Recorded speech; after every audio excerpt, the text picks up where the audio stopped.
Hey guys, MJ Bricks here, back with another LEGO review. In this week's review, I'm going to be reviewing LEGO set 6074 Black Falcon's Fortress.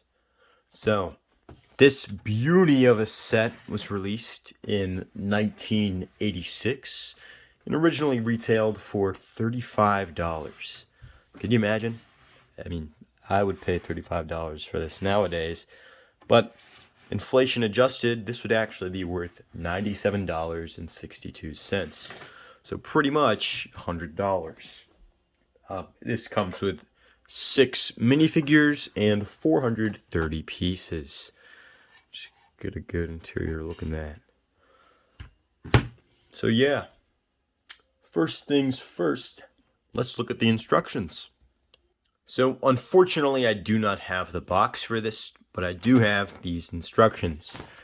And this is the booklet.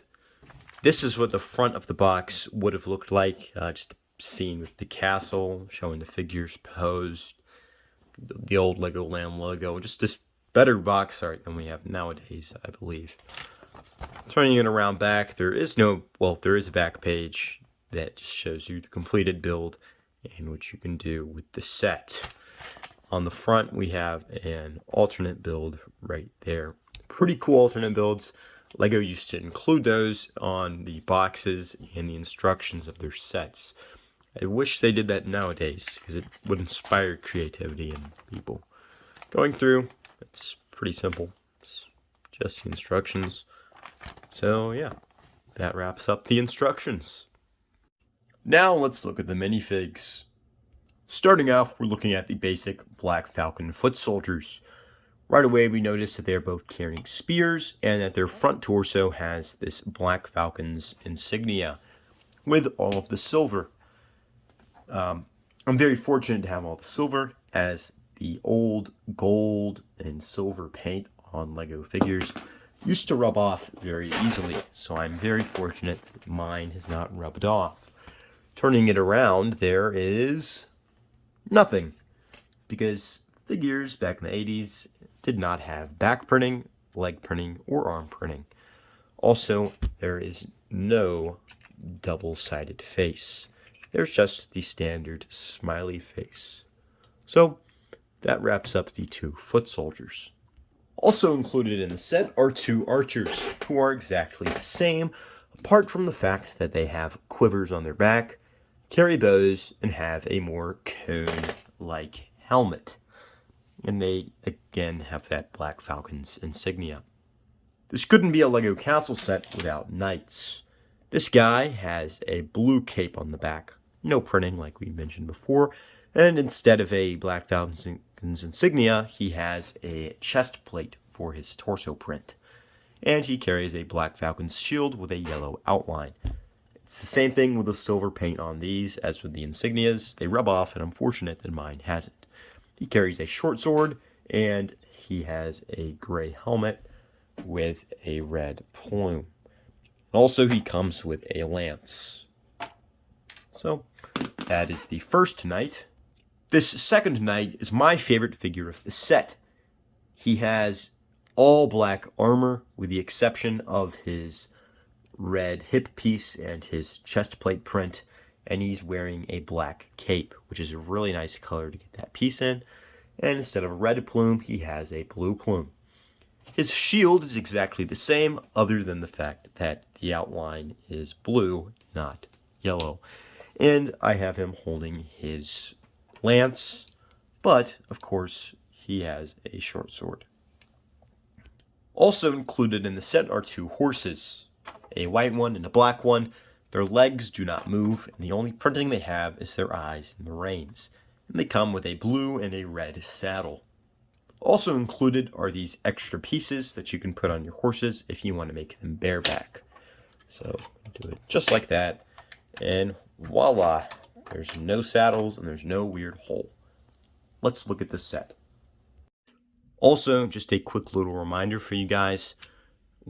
If you have old sets with clips, whether it be on the saddles or like a clip piece, always make sure that you're trying to slide things in, so that way you don't damage the clip, because they're older parts, they're more prone to breaking. Just a little PSA. With the minifigures and instructions out of the way, let's take a look at the actual set. So, first off, just the front of the set.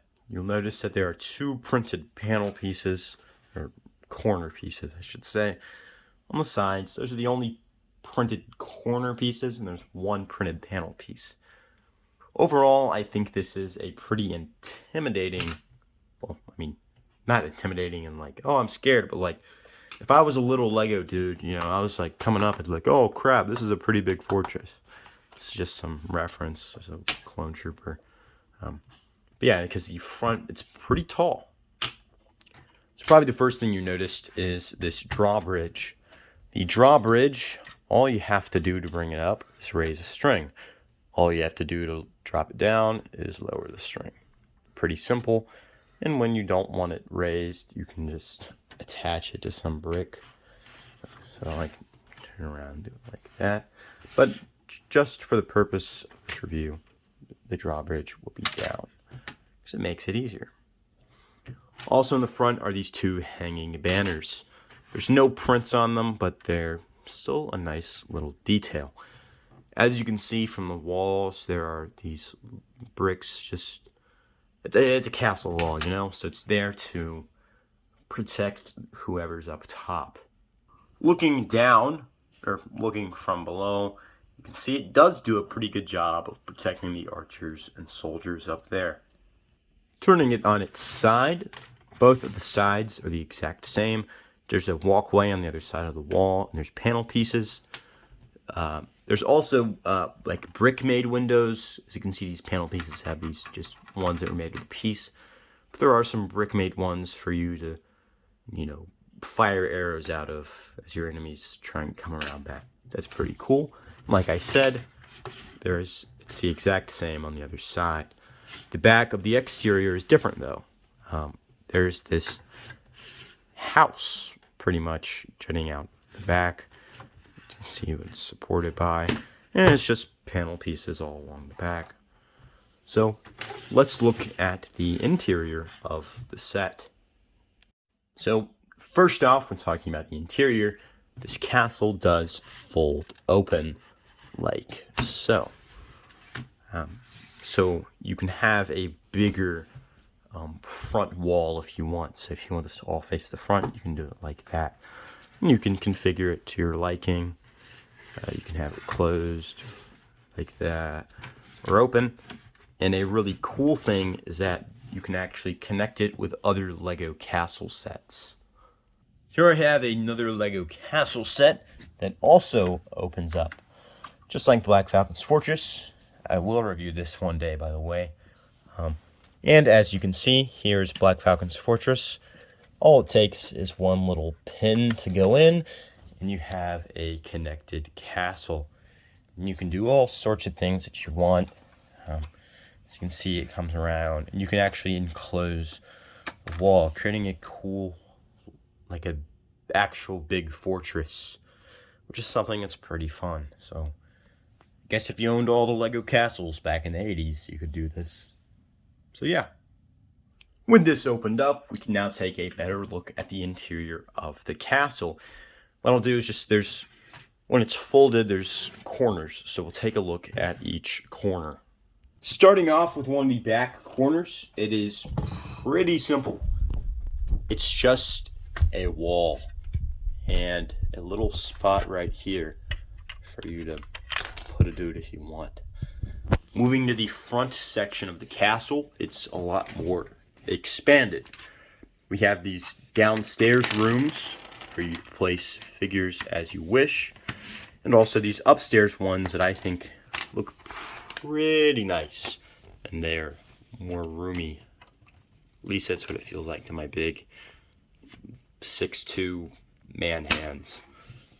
Also, right when you come in through the main gate, there is a weapon clip with an axe. Moving up top, we have the parapets, top of the towers for your archers. A little walkway between the towers to look out directly in front of the entrance. There's also walkways along this side here, so your men can get around the castle. Funnily enough, though, there's no way to get from here and to here without jumping. There's no way to get from here to here without jumping up. So these guys must be D1 athletes. Moving to the final part of the castle, we have this. Starting in the bottom, I have no idea what's supposed to be down here. Maybe it's a stable or food storage, just whatever you want. It's just some detailing. And then this nice thing right here. On the second level, we have more walkways right here. But also we have this room. Guess what's inside the room? More walkways. So I guess this is just like a wider walkway. It's covered up. So when it's raining, you can't get wet. But this is some nice Lego architecture, especially for the time. As you can see, we have these cylindrical pieces, and this is that printed panel piece I was talking about earlier. That is a really nice piece. It's like 15 bucks though, so pretty expensive. Moving on top of this, we can see the roof, which I really like. I think this would still hold up in a set today. It's just completely roofed. There's a smokestack for the fireplace that does not seem to exist. And on the very top, we have this Black Falcon's flag. Oh man, the clips on it, well, with any Lego clips, they will break over time. These ones are not broken, so I'm very happy that Black Falcon's insignia is on both sides. So, that wraps up my review of Lego set 6074 Black Falcon's Fortress. If you like collecting vintage Lego, particularly Castle, then you should get this set, no doubt about it.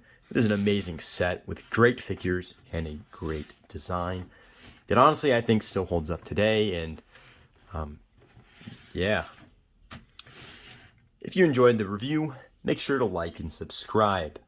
Any and all support is appreciated, and if I hit 100 subscribers before the end of the year, I will be doing a Fortnite live stream on my channel. And I suck at Fortnite, so that should be interesting, to say the least. Thank you all for watching, and have an awesome day.